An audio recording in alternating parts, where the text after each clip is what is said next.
is the theme to the show. The show is all about you, not you, but you and your story. Because everybody has a story with Jeff Seltzer. Everybody has a story with Jeff Seltzer.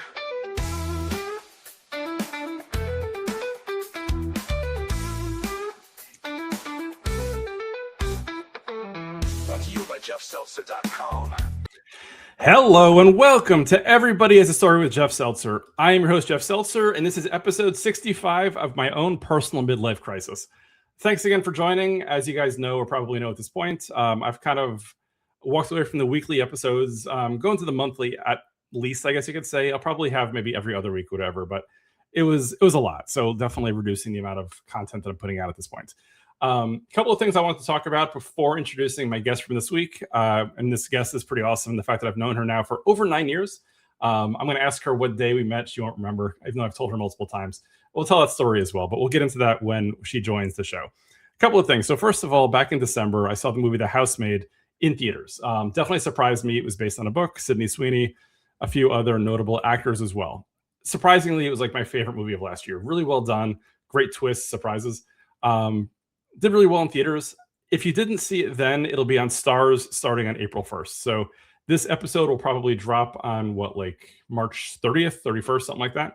So this week, if you have Stars, you can see it, or you can obviously buy it on iTunes, I guess, and watch it via Apple Movies. Next thing I wanted to talk about, and this is probably only going to impact about 1% of you. So if you have no interest in this or doesn't apply to you, fast forward about a minute and a half or whatever. I'll fly through this as quickly as I can. I promise it'll be interesting for those of you that it does relate to.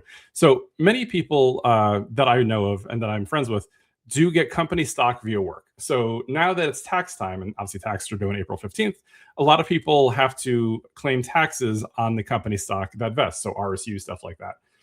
Weirdly, what I'll say is this: the tax form that comes, the 1099 from the brokerage account, generally shows just the proceeds from the stock sale. So let's say you vested $30,000 in stock.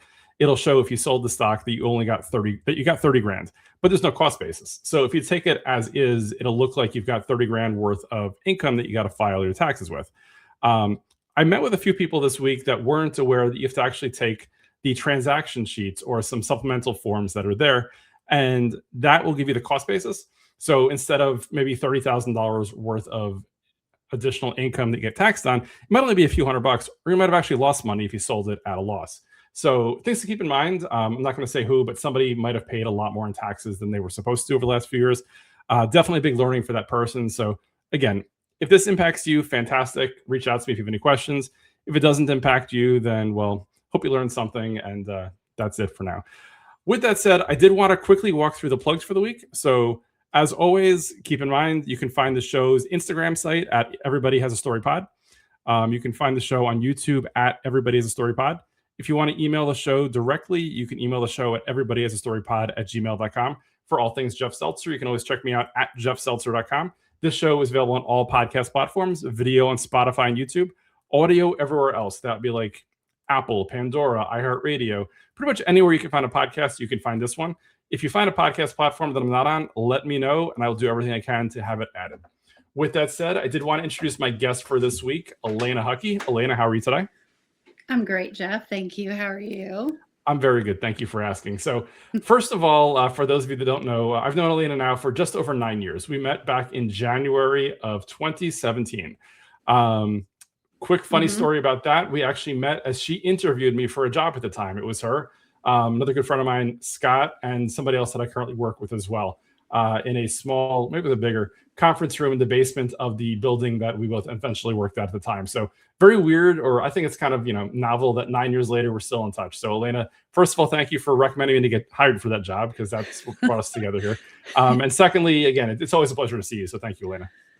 Okay. Thank you for having me. This is my first podcast, so appreciate you having me on. And in that same vein, so recently I left the organization that we both worked for. And I don't know, like 2 weeks ago, I get this huge box in the mail from the company. And I was like, what is this? What could this be? And I open it and I was like, somebody had cleared out the contents of my locker and my drawer because we get those assigned to us at the office. And it wasn't my intention to leave there without cleaning it out or anything, but I had no idea that someone was going to do it for me. And I'm going through the stuff, and they put a card in there, and it was really, really nice and sweet. So it was good to get that. And I told my husband, I was like, I'm just going to throw all this stuff out. Like, if I didn't need it, I had not been to my locker for 2.5 years. There was nothing in there. I mean, I ended up going through it, and you want to bet I found that folder, Jeff, of my interview with you. So if you were going to quiz me on the date that we had the interview, it was January 9th. That's right. 2017 Yes. at 2 p.m. And it That was scheduled for 1 hour. That sounds about right. I I'm sure there was my notes here and everything. Yes. It's So I mean, I got hired, so I assume there are probably more positives than negatives. From a negative perspective, what was it? This guy's wearing his bar mitzvah suit. Maybe he smiles too much. A little sweaty. I was really disappointed because at the very back, there's like 20 pages in it, and the very back is like the evaluation sheet, and nothing was filled out. Ooh. So I was really disappointed to see like no comments on that. But I did have a lot of notes written on the resume, and I had a bunch of questions, and it seemed like you answered them all very well and exceeded expectations, obviously. So. Well, I thought that was really funny, but I have the file. Now I will throw that away after this. I will recycle all the paper in it. Of course. I appreciate that. And I'm sure I'll talk to Scott as well and ask for his memories. And I'm sure he's been at 5 jobs since then. So I'm sure he has absolutely none of this kept up still. I mean, who keeps paper that long? Nobody even prints stuff anymore. It's ridiculous. No, anyway. it's crazy, right? Cool. So with that said, again, Alaina, thank you for joining. As we discussed, I've known you for almost a decade at this point, which is insane. Do you want to give a little background on who is Alaina Hucke? Sure. Formerly Alaina Smith, us women got to change our last names, but I come to you today by way of Missouri. So my family is still all in Missouri, from Southeast Missouri. I moved when I got out of college. I moved to Texas. I knew there was much more out there than just Missouri, and I got really lucky. My aunt and uncle moved to Austin, so whether they liked it or not, I followed them right down there. And I was in Austin for about 6 months, and then was applying for my first quote unquote real job. And I was doing it through the classifieds in the newspaper, sending out my resume. And quite honestly, I'd even forgotten that I, wrote this place and applied for a job, and they called me later and asked me to move to Dallas. So I moved there, and I really wanted to get in with a company at the ground level. I wanted to be a sales rep at a company, and I wanted to just kind of move my way up and work my way up and just know from the bottom up what it takes to run a company. And so I was actually able to do that with this company. So I went from Texas to Tennessee, all with the same company. I was an analyst on the business there, was in Tennessee for a couple of years. And then from there, they asked me to move to the New Jersey area. And they told me when I was moving out here, we had offices in Manhattan and we had offices in New Jersey. And they said, you might live in like Morristown or Hoboken, because those are kind of the fun places to live. And if you lived in either one of those, you could probably go to the city, or you could, go to the New Jersey office. So I chose Hoboken, and I mean, I could write a book on the culture shock that was moving from Tennessee. The rent was high. I was looking online. I was like, where are these apartment complexes with like the pools and you got to live in the suburbs. parking? My first job out of college, I lived in Parsippany, Lake Hiawatha. We had exactly what we were talking about. There's tennis courts. There was a pool. I think I paid like $800 a month. I'm sure in Hoboken you paid probably at least double that. Double. It was insane. And my first visit there, walking around being like, wait, what are those air conditioning units in the window? Like Right. They don't even have central AC here. And Yes. I have to go down in the basement, the scary basement, share the laundry. I was like, I'm not sure if I'm ready for this, but nevertheless, I knew it would be great to, again, another part of the country to see and learn about people and make connections and things like that. So I lived in Hoboken for a long time, in Jersey City for about 3 years across the two, and then was asked to move to Minneapolis. And I lived there for 2 years, which was also very amazing. I know I've heard you talk about it on the podcast before. I know you've had a guest on from that area. Yes. I love it up there. I like colder weather, and I thought it was fascinating that they have golf courses everywhere, but in the winter when it snows, they become cross-country skiing and Oh, wow. snowshoeing. And it's really cool how they just like incorporate that into their winter like things that they can do. And they have these waterfalls that will freeze over and you can go behind them. And it's just like so magical and beautiful. So if you can get to Minnesota in the winter, check it out. Like, who recommends that? I mean, if you can get over the sub 20 degree or sub minus 20 degree weathers and have at it, go for it. Crazy. I at a job 15, 20 years ago, I think I visited Minneapolis like once a month. And it was probably the coldest weather I'd ever been in. And I promised myself I'd probably never go back in the winter. Yeah. So, different strokes for different folks, I guess, right? It's not for everybody, but That's and true. the thing is, I'm from Missouri, and you would think I would be okay with hot weather, and I hate it. Oh. Like, I don't mind to sweat if I know I'm going to go to sweat, but if I'm just standing around at a picnic, I'm like, I can't deal with this. It drives me bananas. Right. So I like it. I like the cold weather. And then I was there for a couple years, and I had met this guy in Hoboken before I moved, and we were doing long distance in Minneapolis. So I thought, I've got to figure out if this guy's it for me or what, because I was starting to get old with all those moves. And so I moved back to New Jersey and I switched companies. And a couple years later, that's when we met. And so then I've been back in New Jersey for about 12 years. I met my husband playing kickball in Hoboken. Nice. So that was really fun, a really fun story. I've lived on the Mississippi River 3 times. My hometown is on the Mississippi River. So is Memphis and so is Minneapolis. And so, my family's really all still in Missouri. We go twice a year to visit for kind of a long period of time. We'll drive. And I have a daughter who's 3 years old. Nice. And if I remember correctly, didn't you honeymoon on an African safari? Is that right? I did. Yes. You probably remember because I put a piece of paper up on my monitor at work and I drew the animals and was like, I'm on safari, so if anybody walked by my desk, they would know I was not going to be around for a couple of weeks. But yeah, good memory. We sure did. It was great. So funny you say that, because I don't remember the post-it on your monitor. I believe I first started, maybe my first week might have been when you first came back. And I believe in a team meeting, you were showing pictures of the safari. That's where my first memories, I guess, of it came from. In terms of I met you a month earlier on the interview. And then I think when I first started, you were just back from honeymoon. And I was like, oh, this is amazing. Like, I had never even heard of people going to Africa for safari, like, outside of a movie. So this was pretty cool. Yeah, it was February of 2017. You're exactly right. Yep. That sounds about right. Amazing. Mm-hmm. So this is your life story. So first of all, Alaina, thank you for sharing. Obviously, lots of cool stuff there. So I did want to get a little into, I've been following it on social media. We've briefly chatted about it, but in full disclosure, I know very little about it. Yeah. So I want to say it was back in, keep me honest, you're back in the fall. You started posting about, and you created something called Lightcraft Studio. Is that correct? Mm-hmm. Yes. Can you tell everybody, and specifically me, like, what is that, and just kind of like what the origin was and how you got into it? Yes, really good question. So Lightcraft Studio actually was just recently born, if you will.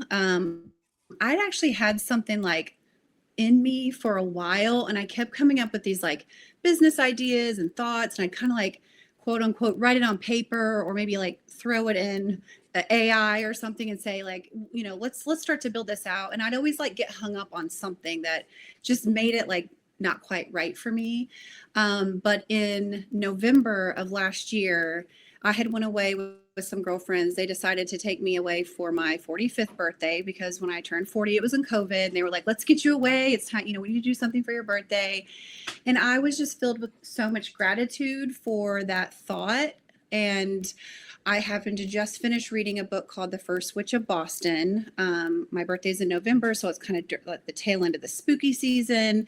And I was like, I want to make them a potion. Like, I want to make them a potion that has these ingredients in it that are really meaningful and picked with intention. And I want them to have like, kind of like me giving them a wish and just like showing them how grateful I am for them thinking of me and doing this for me. And so quite honestly, I set this table up with all this stuff and I made 4 different recipes for these different potions.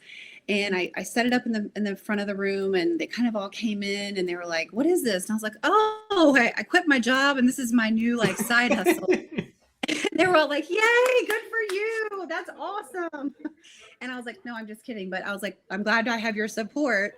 And so I kind of took them through this thing. I said, everybody, I made an intention for you. And this is the recipe that I made. And I want to kind of pass this wish and this energy on to you, as I'm starting my new year, but this is something for you. So that's actually where the idea came from. And it's all rooted in me connecting with people and I love to talk to people. So I thought, how can I make this like the real experience? What would that real experience look like? And so Jeff, it's like you and I would have kind of like a chat like this. And I use an oracle card deck. So it's similar to tarot cards, but not. And we would do a card pull or two, and it would help us have this conversation about what's, kind of being, what the universe is sort of putting on you right now. We would talk through it. And then we would write an affirmation that is true to you based on what's going on here. And from there, we would pick herbs and essential oils that have the energies that match that. Okay. And then you would make a sea salt scrub for the shower is basically what it is. Got it. So every day in the shower, you would use that and you would recite your affirmation and you would get out of the shower with that intention for your day. So it's really where intention turns into ritual is what it is. Got it. So lots to unpack here. This is obviously very interesting, I think. So based on what you're saying, I do take it that you're a fairly spiritual person, right? In terms of just kind of how this kind of rolls out and kind of how it applies to you. I totally relate. I totally get it. I'm very much the same way. So I understand the concept. I understand how it came together. So as you're sharing with other people now, and this is obviously like your side hustle, do you would somebody book like a Lightcraft Studio party and you come over and walk them through it? Do you do this at craft shows? Like how does this actually come to light? If I were to, as somebody would once say, double click into it. Yeah, so it's a great question. So what I described is sort of the very baseline of it, right? So it all starts with this one-on-one conversation, but what that actually can do is we can do it as a small group discussion. So you and some of your girlfriends, boyfriends, whatever, you sit in a group, we can do it together as a group. We can do a workshop. I've created a workshop around it because there is some science behind the thinking and the affirmation piece of it, and even the herbs and the smells and things like that. There is science behind that part of it. And then you kind of bring through that magic and that woo on the other end of it. We can do, I've been working on a retreat, like a getaway, like a 1 or 2 night getaway where you could do some of these things during that. I did party favors over the weekend. So I had 2 very different events, and for each one of them I sat and I was really intentional about what was going on at the event and what people were getting out of it. And I wrote that affirmation and I picked those specific ingredients for it and I gave those out as party favors. So there's lots and lots of different ways that this can come together. I do pop-ups and markets. So I have one of those coming up in Wayne in April. So it can really come to life in a lot of different ways. Now, the most connected one is the one-on-one that I kind of described, but we can do it in a lot of different ways. Got it. So first of all, for anybody who's listening and not seeing this, you can check out Alaina on Instagram at Lightcraft Studio USA. She has lots of pictures. She has a link to her website, I believe, and any other information you might want, you can get from there. So back to what you're actually doing. So in terms of in a one-on-one, I totally get that. It's basically a more customized experience for whoever you're doing this for or with. In terms of a pop-up or in terms of at a party, do they come, do you do the cards? Do you kind of just sell them solutions? Kind of what does that experience look like? So everything that you walk away from, every potion that you walk away with is handcrafted and handmade. Nothing is pre-made with the exception of those party favors that I talked about. So if I was at a pop-up and you came to my booth, typically what I would have is the salt poured in a small jar. And from there, we can either do a quick card pull from my deck, or I do have a couple of pre-written affirmations. So if something kind of speaks to you, you can choose that one. I have a list of herbs and essential oils that I have carried with me, and you can choose from that what you'd like to put into your potion. And ultimately, you finish it off with a coconut oil. So the idea is the salt scrubs away sort of the old, and the coconut oil locks in the new. And as you're going through this experience at a pop-up, you put the lid on it, you shake it up kind of to activate it, and then you go home and shower in the morning, shower at night, or you can even use it as a hand scrub, wherever you're just kind of have a moment to yourself and like you're sort of interrogating your thoughts or like, just like making sure that what you're saying to yourself is crafting your light in you. So that's really it. Got it. So far, I mean, it's only been a few months, but at this point, is it Mhm. mostly like one-on-ones? Are people booking it for their significant other? Is it kind of like parties? Kind of like, what would you say has been your biggest success so far? So we have, I've done a couple of pop-up markets, which have been really great to kind of get the name out there. I've done a couple of parties, and I actually have one coming up this weekend.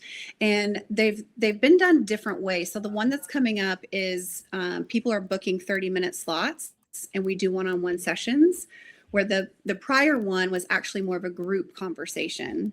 And so, it just depends on what people think is going to be most meaningful for the attendees. And then prior to that, which was amazing, was a bachelorette party. Nice. So I went out to down the shore. They had this big house and they had the first floor, and it ended up being set up perfectly. So I snuck in and I set it all up. They surprised the bride. And I did a one-on-one session with her. And then I set up the potion bar for everybody to come. I actually did pre-card pulls for each one of them, and they sent me in a word and originally of an intention that they have for the year. And so when I did that card pull for them, it was very, very personal. And then I made suggestions on the herbs and the essential oils that would match that energy for them, and they physically made that potion for themselves and walked away with that. So honestly, it's been a little bit of everything because I only have been doing it for a couple of months. We've only done like one of each thing, but I feel like they've all been really, really good and learning. And I'll tell you one thing, Jeff, that I didn't mention is gifting. And you kind of mentioned it a little bit there when you were asking me. When I went to that bachelorette party, they asked me, how can I give this to somebody? So from there, I went and I built an Etsy page, and it will go live right after Easter. So if you're looking for something for Mother's Day or a appreciation gift or anything along those lines, or someone bought a new home, started a new job, just anything that you'd want to like gift them a little bit of intention and wish, it's a perfect thing to send them. And it comes in a really cute little box and all this good stuff, and you'll be able to see that in the listing, but that is on its way. Are you ready to share that web address yet, or is that kind of to come and you'll post about it when it's ready? I'll probably post when it's ready because we're still waiting on a few things to get up and running on it, but yeah, we can definitely post that when it's ready. That's fair. So again, I'm sure she'll post it all over Lightcraft Studio USA on Instagram. So definitely bookmark it, follow it, and stick on that. You got it. At this point, I assume you're still more of like a one-woman show. Do you have friends or employees or anything like that? Or is this kind of more of just the Alaina show at this point? Yeah. When I say we, it does mean me. Yeah, I say the same thing too with the podcast. I always talk about like, this is what we did. This is the podcast. Yeah. Like I am the podcast. So I totally can relate to that. Right. Yeah. It's pretty cool. Yes, exactly. Where do you see it? Where do you see it going? So, I mean, you're obviously still in the infancy at this point. You're only a few months in. Is this something that you see as being scalable and kind of being much larger? Like, is this something that you kind of see as like a side hustle or a hobby? Kind of like, what is your goal with this? My first goal is to actually open a physical studio. So everyone asked me like, where's your studio? I was like, right now, your studio is in you, right? Yes. And this is really what it's about. Like it's crafting the light inside of you and making sure that, again, your voice and your sort of intuition is being listened to and sort of, kept in check a little bit because it can get a little crazy. So I would love to actually physically open a studio so where I can actually hold events or people could come there and hold events. I would love to be able to do that. So that's kind of first and foremost what I would love to do. And I do think that this is scalable in a way that because of all the places that I've lived, I do have contacts in these other areas. Some of them are kind of in this woo space, like towing the line between corporate America and this area that I think that could be a really easy lift and apply if someone were interested in doing something broader than that too. So, I'm saying, one of the girls I talked to, she's like, you're saying it needs to be like $50,000 in, the first 5 years. Well, what if it's $50 million in 10 years? It can be that. And I was like, of course, yeah, let's do it. So, yes. I'm sort of testing out my MVP right now, if you will, for my innovation days, my minimal viable product. Because my husband's like, what if you do candles? What if you do this? What if you do that? I'm like, I just got to focus on getting this thing landed. If the process works, like that's what I'm honing in and tweaking right now. And so that's why it's really important for people to sort of engage in the way that they have, so I can just feel out what's really going to take off and what we should leave behind and focus on in the future. So that's sort of my future plan for right now, but who knows, that may change. Nice. Tomorrow. I mean, you're only a few months in, and I'll say this. I mean, Yes. obviously, the podcast is about 2 years old, less than at this point, and just kind of like the beginning's the toughest part, right? The beginning, creating the engagement, creating people that are interested, and getting word of mouth going. 20 years ago, I did the same thing too. Back in 2005, I want to say it was.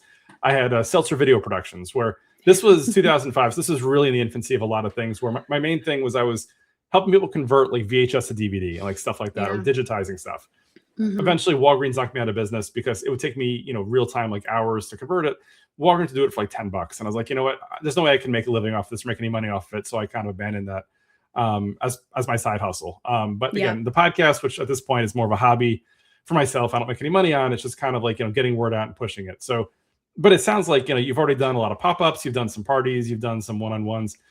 In only a few months is great. And I think, obviously getting word of mouth out and selling it and just letting people know what this is obviously, I'd imagine, your goal for the first 6 months, right?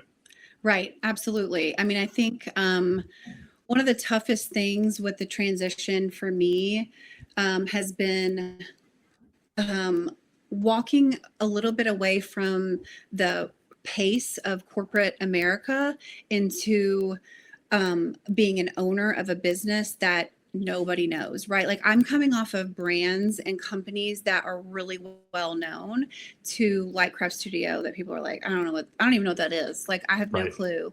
And as I'm going through this sort of transition, when I left corporate America, I just assumed that I'd feel this like huge lift off my shoulders, Jeff. Like that would be like, I can breathe deep every day and it's going to be like sunshine on my face. It's just be amazing, all these things. But I still felt this like really heaviness on me. And I was like, what is going on? And to be quite honest, it was just only really a couple of weeks ago that I realized this. And I put it in, I use Claude. I don't know if I'm allowed to say names of things that I use from AI, but of course. Okay, so I've been using Claude. This way then Claude will start pulling us in, so it kind of works reciprocally here, which is great. Right. So I was like, Claude, here's my situation. I still feel these ways, and I thought it was going to go away. Like, what is going on? I said, I'm constantly making lists and I'm checking boxes, and I'm mad because my computer's not running as fast and I'm less efficient with my time, and I just feel like the stress, and I'm not as happy as I thought I would be. And it was like, basically, what's happening is you're trying to take this thing that was working over here to apply it to over here, and the pace just doesn't match. Like you're ambitious, you have drive, you have all these things. Those are good habits, but you just have to reframe it to what you're going through now. And I was like, wow. And it was just like immediately I felt so much better that I could name it and say, okay, now I can figure out how I want to bring my culture into this company instead of like carrying through that stress of corporate America that I don't want in Lightcraft Studio. So that's been one of the bigger things over the last couple of weeks that I've been trying to work through. I've got a lot of seeds planted. You heard, right? I'm doing all these things. Yes. Now I'm just kind of like trying to take a step back and sort of see where these sprouts are going to come up and where I need to go and pivot and focus and go that way. Because I have a new idea like every day. And I'm like, I got to do it right now. And I'm like, no, it's okay. Just take a breath. It's all right. I mean, change and transition is always tough. I mean, Beth and I were just talking about this, I think a week or two ago. I got my MBA like 20 years ago because I'm like 1,000 years old at this point. And I remember like once I finished my MBA, like once I finished grad school, for like a month, like every Saturday when I would sit around and just do nothing, I was like, I should be doing something. I really feel like I should be doing something. Because like after 13 years of grade school and 4 years of college and then 4 years of grad school, like you never had downtime on a Saturday. So the fact that I was just sitting down and watching a movie or watching a TV series back in like 2007, I was like, this feels really weird. And then eventually it became the new routine. It just got kind of like more comfortable with it. So you're very early into the stage of your, let's say post-corporate life, if that's what you choose to do or call it. So it takes time. I mean, you're younger than I am, so I can say it, whatever. You said your age earlier. So you've been in corporate America for over 20 years at this point, right? So having the routine and having things and having people above you tell you what you have to do, what you can do and what you can't do, it's tough, right? You're kind of working in a cage, and now there is no cage, right? The cuffs are off and you're creating your own rules at this point, which it takes time because you're looking around waiting for someone to say, no, Alaina, you can't do that. But the only Right. person who can say that at this point is probably you. That's exactly basically what it was saying too. Like, who's putting these deadlines on you that you these arbitrary things that feel like you're racing towards? It's you. Yes. And it was great because it gave me it was like, here are the top 10 things you're probably saying to yourself, and here are some of the key reframes, how you can make them work for you in this space. And literally that's what Lightcraft Studio is all about. Yeah, which It's I absolutely love. literally all about that. I absolutely love that. I'll say this too, like, just we're all wired differently, right? And we all get our drive and our push and whatever else from different places. Like for me, at work or wherever else, people say these are your goals. Like those usually mean nothing to me because I didn't set them, and I never said, hey, I want to Right. strive for these, stretch for these. For me, what usually drives me the most is when I create personal goals. So like last year, my goal was average 10,000 steps a day for the year. And I achieved it by a lot. Like I killed my previous best ever. Things like that are things that like I wake up and I'm like, yes, I want to do this. You know, being told, okay, you have to create 74 reports this month and that's your goal. Like that does nothing for me versus like things that like I think closely and directly impact me personally. And, you know, this gonna be blacklisted from future companies. I don't know. But like, again, setting personal goals and pushing myself, that's what drives me. Even like when I run, right? And I do races and stuff like that. Like seeing other people's times do nothing for me because I recognize that their PR and their benchmarks are not me. My goal is always to beat my previous race time. I have a spreadsheet, a tracker, not surprisingly, where I have a list of every single race I've ever run. And it basically says, okay, my last 5K was making stuff 32 minutes. How do I make it 31:55? Like that's always my goal is how do I make myself a little bit better versus what I've done? Not saying how do I do better than Alaina's done or how Scott's done. Like I am my own benchmark is what I look at, you know? Yeah. Well, and you say that too, like I knew like coming out of corporate America, my energy was going into all these spaces that I felt like just wasn't paying me back in a way that just, didn't honor like who I was anymore. Like it was just getting further and further away from, my values. And whenever you hear feedback from your bosses and people around you that really don't align to who you are, that is what made it really hard. But I found one of my favorite thing that I've been doing with Lightcraft Studio, other than really working on myself as well, right? We're all a work in progress. There are two main things that I just feel so incredibly proud of when I think about how I've set up Lightcraft Studio. Whenever you walk away with a potion, it's in a glass jar, and that glass jar is meant to be refilled. And it can be refilled with me, or you can refill it with something else, but it's meant to be reused. I'm not giving you plastic. I'm not trying to, get more plastic out there. So I'm really conscious of reusing the packaging that's sent to me with the products and the things that I'm buying. So I'm reusing as much of that as possible. So I'm really big on sustainability from that perspective. The second piece of it is I'm really proud of how I'm sourcing my herbs and my essential oils. Whenever I talked about the first witch of Boston, and I don't believe in witches. I believe that people are just intuitive, they're observant, and they have conversations and they connect with people, and that's how they become a witch. I don't know. But this particular witch of Boston, do you know who she went to? She was an apothecary. She was a healer. She went to the Native Americans in the land, and she got her knowledge from them about the land and what she should be using, the herbs and things like that for healing.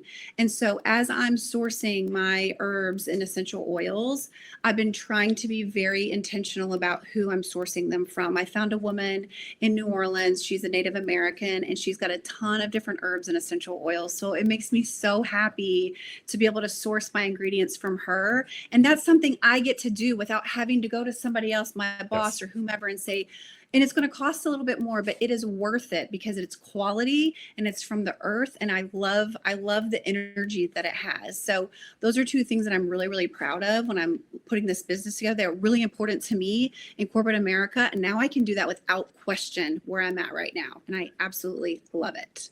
So you don't have to RFP to 3 different companies and go through procurements and then find out that, No, but I tell you what, though, my history and my background in strategy and innovation it's just paying off in dividends. Like I've done my pricing, like all this stuff, like that was in my corporate role. So easy, lift and apply here. And I don't have a lot of doubts about what I'm doing because I've done it before. So really now it's all about the marketing piece, which I always was adjacent to marketing. So that's like the part, and it's a lot of social media, which is kind of the opposite of what I want Lightcraft Studio to be. But I know in order to get out there, that's what I have to do. And I've been trying to be intentional about the things that I put out there too in the messages. So of course, I absolutely love all that. So I'll say the same thing too. So I mean, my 26 years in corporate America, like I run my personal finances like a company. Right. I think corporate America does a lot of things, let's say, wrong or questionable. But what they do right, I think, is the way they look at the P&L and the way they look at it and see how do we maximize profit. So like for myself and my wife and my family, my goal is always like, how do we grow our net assets? Like how do we retire as soon as possible, all that kind of stuff. So like I look at it the same way too. I look at my, top line, how much money is coming in. I look at how much money we have. I look at our debt or liabilities and kind of see like how I can model that out and kind of like predict it going forward. So yeah, as many things as I've said in the past, and other people have said too, that corporate America is a weird place. I try to learn as much as I can and apply to my personal life things that I think are productive and helpful. Absolutely. And that's the way that they provide their numbers to Wall Street. And like if I were to provide my numbers to Wall Street, I do the same kind of a thing, just because I think that's one thing they do right. So yeah, it makes sense. Yeah. Is your sales meeting for your company going to be in Parsippany, New Jersey this year, or are you guys going a little more exotic? It's probably going to be in Missouri. There you go. We'll probably be in Missouri, but we'll see. Maybe next time we'll go somewhere more exotic. Oh, that's funny. So I know you're only a few months into it. Like, would you look at it and say, like, are you making a profit yet? Are you kind of like investing and kind of the word out? Like, are you deeply in the red? Like, how would you describe it if you would mind sharing? Yeah.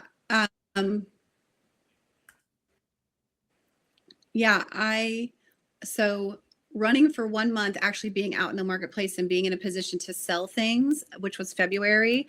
Yes. When I looked at the end of the month, I was slightly in the black, which that's great. Was amazing. I mean, 1 month in, that's fantastic. I mean, don't we hear like most companies takes years to kind of make anything, and it's small scale, and I get that, but at least there's some reason for optimism, right? And the fact that it's not just kind of like it's not a money pit at this point. It's basically you're doing things, you're having some fun, you're trying to get a proof of concept, which at this point is fantastic getting this far and not losing money, let's say at this point.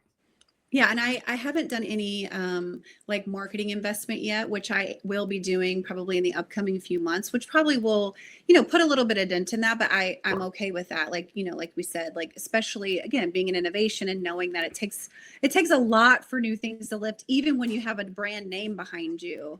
Right. I'm okay with that. And I do want to make sure that I give it what it needs to at least succeed. So I can, if I have to walk away, I know that I did what I could to do it. So yep.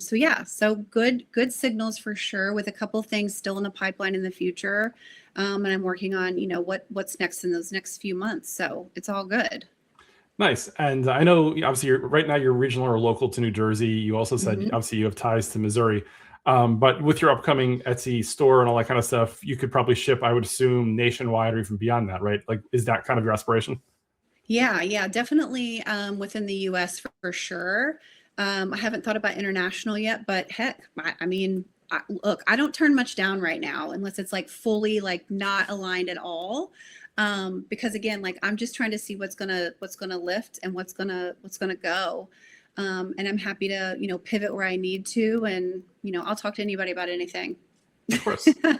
Awesome. Cool. So we are running a little late in time at this point. So I want to give you the opportunity. If there's anything you want to plug, anything you want to repeat from earlier, anything else that you want to share that maybe we haven't gotten to yet, obviously, the floor is yours.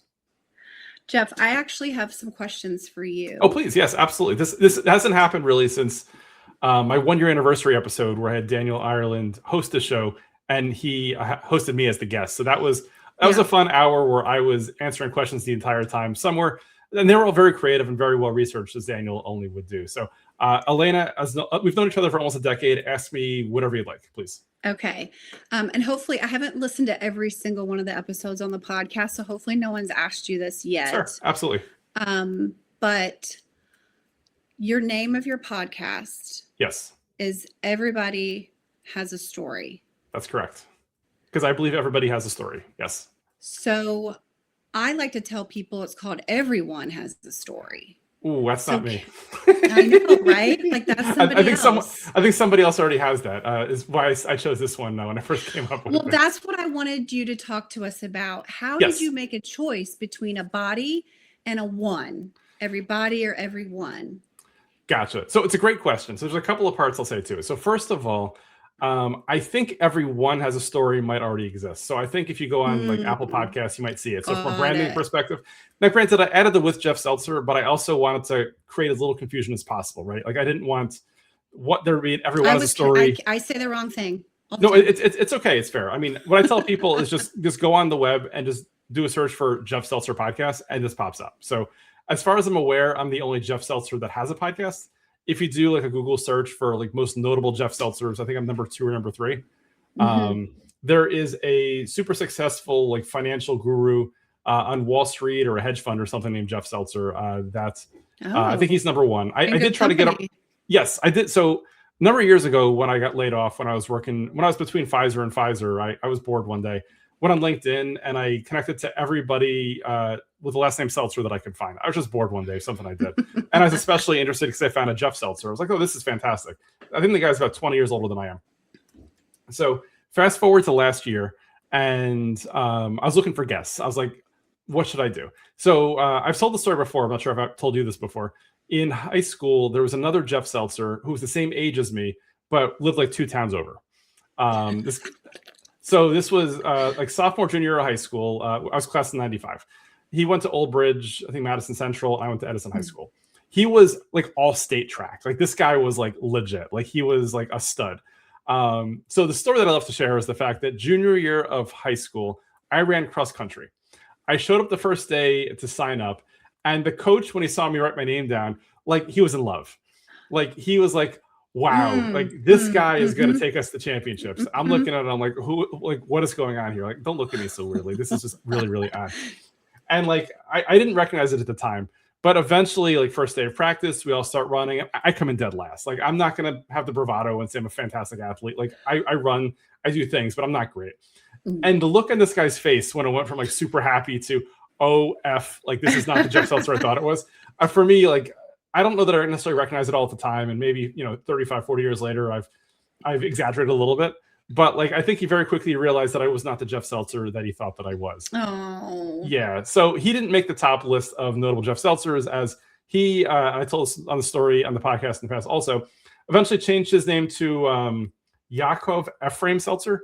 He's super Orthodox or Hasidic. Changed his name. So I like to say that I won the game of Jeff Seltzer Chicken. Totally. That I got to keep the name, and he changed it, right? So yeah, that's great. Yeah. So Well long story done. short, thank you. I'm the number 2. So last year, as I was about to say, or I cut myself off, I guess. I sent a message to the other Jeff Seltzer, the super rich one, and I was like, hey, would you like to be on my podcast? I think it's an interesting story to have 2 Jeff Seltzers, or have a Jeff Seltzer as the guest on the Jeff Seltzer podcast. And he was like, hey, here's my cell phone number. Why don't you text me? I'm like, great, this sounds awesome. I could set something up. So then I texted him, and he was like asking me questions about like my background and whatever else like that. But then it became very apparent quickly that he had no interest in me on a podcast. I was like, okay, well, thanks for playing. Was what it was. But then fast forward 6 months later, and I texted oftentimes I'll text things from like my work phone to my personal phone, like I have different numbers or whatever. Yeah. Now the dumb thing on my part was I kept the other Jeff Seltzer in my contacts. So I texted him something that I meant to text myself. And he just responded back with, no, I still don't want to be in your podcast. I'm like, sorry, dude, that was not the intention. It was a mistake. And I immediately deleted his contacts. It doesn't happen again. So that was the story of multiple Jeff Seltzers. But yeah. That's funny. Yep. So that was that. So everybody has a story with Jeff Seltzer. Got it. Again, Just basically, because. yeah, my thought is, A, I mean, from a branding perspective, the name is good.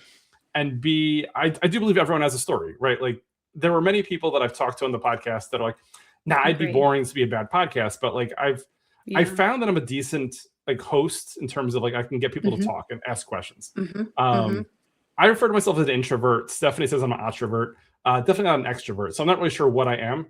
I think I'm a bit of a hybrid in terms of both. But somehow over the years, I've just kind of figured out a way to ask questions and people to talk for like hours at a time, Well, Jeff, people share at the same level that you share.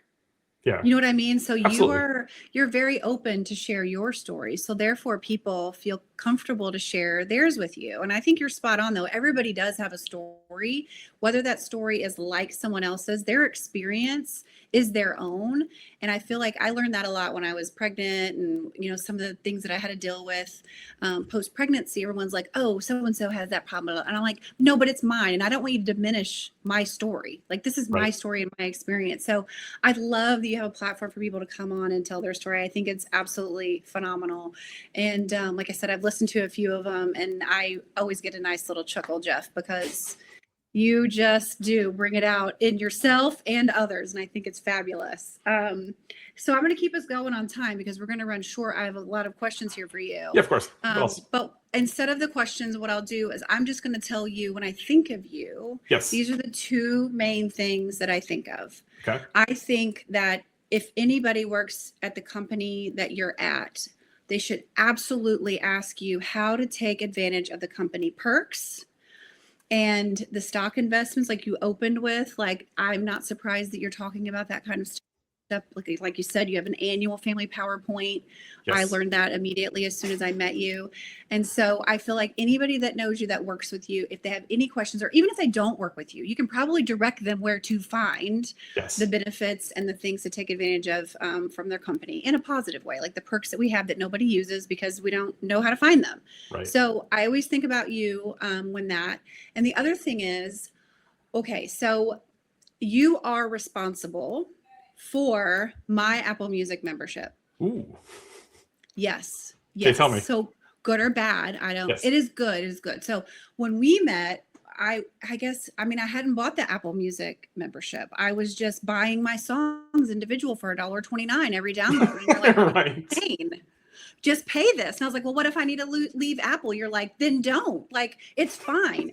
And I was like, okay. So I literally bought it like that day, and I've had it ever since, which was probably around 2017. I don't know. That's crazy. And I think I get a really good deal. I download a lot of music. My daughter loves music. We dance all the time. Nice. And so, but you are, every time I think about my iTunes and my Apple Music membership, I think of you because you're the one who made me do it. And I think it was great. So that just, my last question for you then is, what is your favorite song right now? Favorite song right now. So Yes. let me take a look. So what I'll say is this. I mean, there's a lot of songs, like, I don't know, like I'm probably special. I'll be the first to say that. There were like, when I find a song that I like, and my family will agree to this as well, like I'll put it on repeat and listen to it over and over again. Same. Like people refer to it as stimming. I don't know. You call it whatever you want. But wait, stimming? Yeah. Oh, I never heard of that. Dig into it. You don't go too deep though. All right. So what I'll say is this has been a song that's been stuck with me for a couple of years now. Chapel Roan, Good Luck Babe. That's a song that I can listen to over and over again, and I absolutely love. What I'll say is the alternate version that I listen to sometimes is I found a mashup of Good Luck Babe and Apple by Charlie XCX. It's fantastic. Okay. Like they mix together so well. So go on YouTube and look that up, whatever. So that's probably the top. Like if I look at my top songs from the last couple of years, that's probably it. Okay. But what I will say to your point though is, like for me, I utilize music as therapy. So whatever I'm going through, if I'm experiencing something, I'll create a playlist for it. So I'll probably create about like 30 or so playlists a year. And it helps me because depending upon the mood, I can kind of put songs in that kind of like, talk to my mood. But additionally, like when I look back in time, like I name each playlist basically around like what I'm feeling. So for example, I have a playlist called 25 Frustrated. So this was like a time in my life when like something was happening or I was experiencing something weird. And I'm like, okay, Jeff was frustrated at that point. And kind of going through it. Can you share? I want to hear this playlist, not that one specifically, but I want to hear some of your playlists. Absolutely. We can talk offline about that. But so there's that. Every year, also, what I do is I create a birthday playlist for myself. So, for example, last year I turned 48. So what I do is I have a playlist from last year called 48 for 48. So it's a playlist that has 48 songs that like are my favorite songs at the time or kind of throwback songs or whatever. And I just love it. Like for me, and then I save all the playlists. So then I have 47, 46, 45. So I can kind of look back and see, I mean, I'm a data geek, so this is what I do, how I've changed over the years and like what my top songs were versus are. You know what I mean? Yes. That's very cool. I love that. I like that a lot. I know I've got a lot of playlists too. And I wish I would have put the date, the month and the year on it to know like when it was specifically, because my playlists are songs from anytime really. Right. But yeah, that's really cool. I love that you do that. That's really Yeah, and to cool. that We're to that point, listening. I don't put the date, but I do start every playlist with the year. So like Yeah, all my that's playlists this smart. year are 26 and then a title, and usually Yeah. it's sorted out by when it was created, so I can kind of figure out around what time it was. Plus, when I think about Yeah. a point in my life, I'm like, all right, I was frustrated in month X because this happened, Hmm. either personally or professionally. Yeah, that's really cool. We're listening to Zoo by Okay, Shakira on nice. repeat. Is that from the new Zootopia 2 movie? Yes. Nice. And Great movie, if by the way. you it, Yes. it is really good. And if you like that song and you like Shakira, Waka Yes. Waka is also, it sounds very similar. So I'm like, Yes. threw that on the playlist for my daughter too. But anyway, those are my Amazing. questions for you. I had a couple more, but I know we're short on time, so we can, we'll just take it offline. Is that what we say in the corporate America? We'll take it offline. I think we do. I mean, we also often say like we can build a plane in the air, which I think is the dumbest Oh yeah, analogy that's a ever. good one. I mean, I Yeah, would yeah, never yeah. fly. I mean, I'm an awful flyer. I get motion sick to begin with. So the thought of building a plane in the air, I just throw up thinking about that. So I'm not sure anybody Yeah, wants to really live that with me. don't do it. Don't do Yeah. it. Cool. So with that said, again, Alaina, thank you for joining. Anything else you want to plug in terms of websites or in terms of social media and stuff like that? You can find pretty much everything on the Instagram, Lightcraft Studio USA. And like I said, you'll start to see the Etsy come up if you're interested in gifting. Because I know that your listeners are all over the place, which is amazing. Congratulations on that. Thank you. But yeah, everything. Instagram is the best place to find me. Very cool. Very cool. And to Alaina's point, we've been streamed in at least 30 different countries at this point, which is crazy.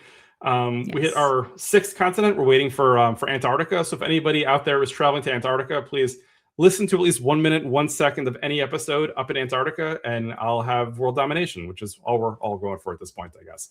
Yeah. With that said, thank you all for joining. As always, as a reminder, on Instagram, you can find the show on Everybody Has a Story Pod. On YouTube at Everybody Has a Story Pod. You can email the show directly at everybodyhasastorypod@gmail.com. For all things Jeff Seltzer, you can always check me out at jeffseltzer.com. We're available on all podcast platforms, video on Spotify and YouTube, audio everywhere else, including Spotify and YouTube. Have an amazing day. We'll be back in about a week or two. I believe Marcus and Daniel are joining for a couple of special conversations. So with that said, follow us on Instagram, take a look, reach out if you want to be a guest, and have an amazing time. Take care. Thanks, Jeff.